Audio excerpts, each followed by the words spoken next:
ගෙදර සාලෙ මැද තිබුණ පුංචි මේසෙ උඩ තිබුණ මල් පෝච්චිය පොළවේ හැපෙන සද්දෙට මම එකපාරටම ගැස්සිලා ගියා. මල්ෂක්ක මන් දිහා බලාගෙන හිටියේ හරියට මාව අමු අමුවේ කන්න වගේ.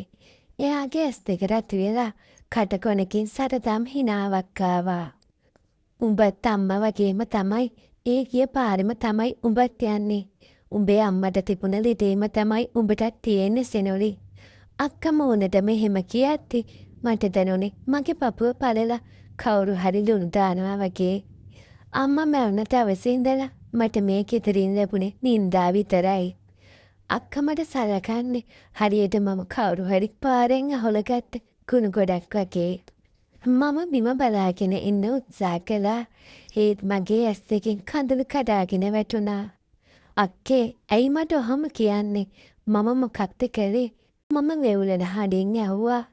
මොකක්ද කළේ? උඹ හිතුවද මම දන්නේ නෑ කියලා? අර අහවලා එක්ක රවුම් ගහනවා මම දැක්කේ නෑ කියලාද? උඹේ අම්මත් ඔහොම තමයි. තාත්තා නැති වුණාට පස්සේ එක එකාට කියලා හුලතැල්ලුනේ. අන්තිමට ඒක ඇනිට වුණ තේම තමයි තොටත් එන්නේ. දන්නවනේ අම්මා මැරුණේ මොන ලෙඩෙන්ද කියලා. මට තවත් ඉවසන්න බැරි වුණා. මම අක්කා ඉස්සරහට ගිහින් කෙලින් ඇස් දෙක දිහා බැලුවා. ඒපන් මගේ මහේකී උඹේ අම්මනේ. එතකොට උඹත් කරන්නේ එක එකාට රෙද්ද උස්සන එකද? උඹට මාව විතරක් පේන්නේ කොහමද? අක්කට කට උතර නැති වුණා. එයාගේ මූණ රතු වුණා. එයා මගේ කම්මුලට හයියෙන් පාරක් ගැහුවා.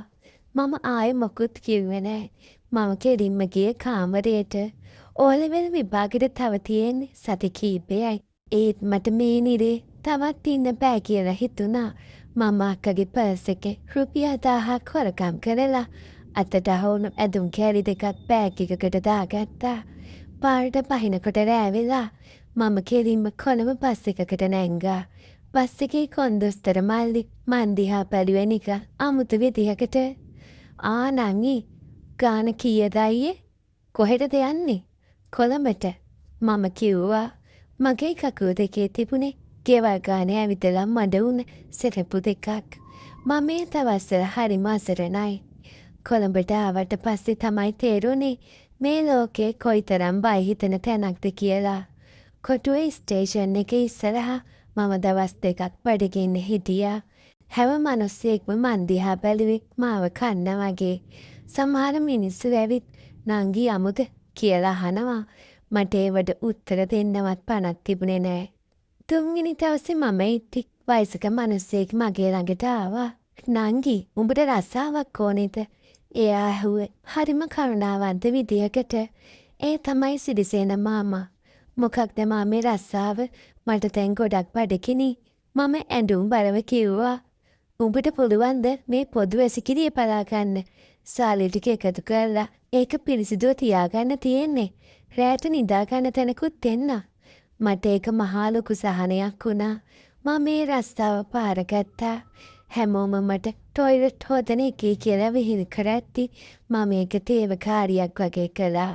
මට ඕනේ වුණේ කාටවත් අත නොපා ජීවත් වෙන්න. මිනිස්සු මන් දිහා බලාගෙන හිරිකිත හිනා දාද්දි මම මගේ පාඩුවේ වැඩ කළා. සති කීපයක් ගෙවිලා ගියා.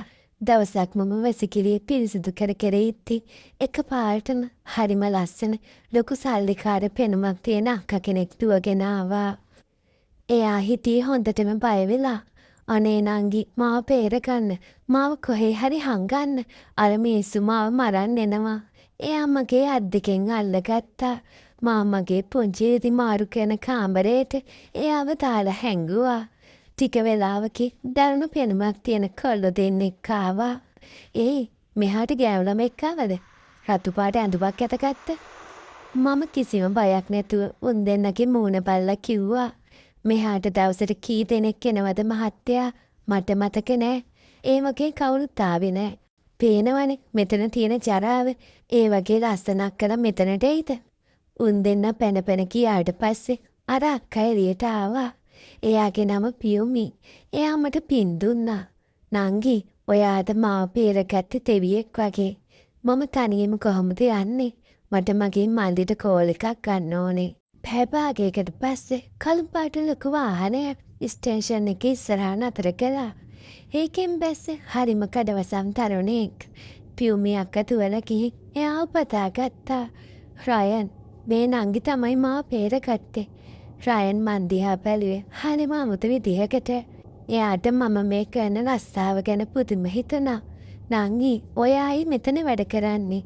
ඔයා ඉගෙන ගන්න ඕනේ වයසේ ඉන්නේ. ඔයාට පුළුවන් ද අපේ ගෙදර එන්න? මුලින් මම අදිමදි කළා. ඒත් පියුමි අක්කා බල කළා. මම මේ මන්දිරයක් වගේ ගෙදරට ගියා. ඒ හිටපු හැමෝම මට සැලකුවේ පවුල කෙනෙක්ට වගේ. රයන් මට ඉගෙන ගන්න උදව් කළා. සෙනුරි ඔයාට තියෙන හරිම ලස්සන හිනාවක්. ඔයා ඇයි හැම වෙලේම දුකෙන් ඉන්නේ? දවසක් හවස රයන් මගෙන් ඇහුවා. මම පාරේ හිටපු කෙල්ලෙක් රයන්. මට බයයි ආයෙත් ඒ තැනට වැටේ කියලා. මම කිව්වා මම ඉන්නකම් ඔයාට එහෙම වෙන්න දෙන්නේ නෑ. මම ඔයාට ගොඩක් ආදරේ සෙනුරි. ඒ වචන ටික මගේ ජීවිතේ හපු ලස්සනම වචන ටික. මම රයන්ට ආදරේ කරන්න ගත්තා. ඒත් මගේ හිතේ කොනක තිබුණා මටත් ලොකු සල්ලිකාරියක් වෙන්න ඕනි කියන ආසාව. මට මාෂක්කා ඉස්සරහා ලොකුවට වැජබෙන්න ඕනි වුණා. ඔය අතරේ තමයි මට දිනේෂ්ව හම්බ වුණේ. දිනේෂ් කියන්නේ රයන් ළඟ ගෙදරට එන යන කෙනෙක්. එයා මට රහසින් කතා කළා. සෙනුනි ඔයා මේ රයන්ගේ සල්ලි වලින් ඉන්නේ නැතුව ඔයාගෙම කියලා සල්ලි හම්බ කරන්න ආස නැද්ද? මම ඔයාව ලස්සන තැනකට එක්ක යන්නම්. මම රයන්ටත් පියුමි අක්කටත් බොරු කියලා දිනේෂ් එක්ක නයිට් ක්ලබ් යන්න ගත්තා. එතන තිබුණ මත්වෙන ලෝකේ මට අලුත් වුණා. සල්ලි කියන්නේ කොයිතරම් වටින දෙයක්ද කියලා මට තේරුණා. මම ටික ටික ඒ වැරදි පාරට වැටුණා. සෙනුරි ඔයා අද රෑට මේ මහත්තයා එක්ක යන්න ඕනේ. එයා ඔයාට ලක්ෂ 2ක් දෙයි. දිනේෂ් දවසක් කිව්වා. මම මුලින් බය වුණා. ඒ සල්ලි වලට තිබුණ පෙරේතකම නිසා මම ඒකට එකග වුණා. රයන් මාව හොයනකොට මම හිටියේ එක එක මිනිස්සුන්ගේ ඇඳන් උඩ. මට මාෂක්කා කිව්ව කතාව මතක් වුණා. අම්මා වගේම තමයි. මම හිතුවේ මම අම්මට වඩා දක්ෂයි කියලා. මම සල්ලි හෙව්වා. මාස කිහිපයකට පස්සේ මගේ ඇඟට මාර විදියට අමාරු වෙන්න ගත්තා. මට කන්න බැරි වුණා. නිතරම ක්ලාන්තය හැදුනා. රයන් මේ දේවල් දැනගත්තා. සෙනුරි ඔයා කොහෙද යන්නේ රැට? ඔයා මාව රවට්ටනවද? ඔයාට වැඩක් නෑ රයන්. මම ඒක බලා ගන්න. මම රයන්ට පැනලා එළියට පැස්සා. මම ඩොක්ටර් කෙනෙක් ළඟට ගියේ තනියම. රිපෝට්ස් එනකම් මම බයෙන් හිටියේ. ඩොක්ටර් රිපෝට් එක බලලා ලොකු හුස්මක් ගත්තා.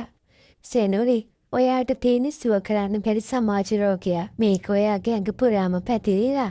ඔයා තාම වැඩිකල් ජීවත් වෙන්නේ නෑ. ඒ වචන මගේ කන් අඩි පලන්න වගේ ඇහුණා. මම පාට පැස්සේ පිස්සියෙක් වගේ. රයන් මාව හොයාගෙන ආවා. එයාට මම හැමදේම කිව්වා. ඒ සෙනුරි ඔයා මෙහෙම කළේ. මම ඔයාට හැමදේම දුන්නා නේද? රයන් ඇඬුවා. මම දන්නේ නෑ රයන්. මට සල්ලි ඕන වුණා. මට මාෂක්කා ඉස්සරහ දිනන්න ඕන වුණා. ඒත් මම පැරතුණා. රයන් මාව ගෙදරින් එළියට දැම්මේ නෑ. ඒත් එයාගේ ඇස තිබුණ ආදරේ වෙනුවට දැන් තිබුණේ ලොකු පිළිකුලක් විතරයි. මට ඒක ඉවසන්න බැරි වුණා. මම රෑක හොරෙන්ම ඒ මාලිගාවෙන් එළියට පැස්සා. මම ආයෙත් ආවේ කොටුව ස්ටේෂන් එකට. සිරිසේන මම දැන් නෑ. වැසිකිළිය බලාගන්න වෙන කෙනෙක් ඉන්නවා. මම බංකුවක් උඩ වාඩි වෙලා අහස දිහා බැලුවා.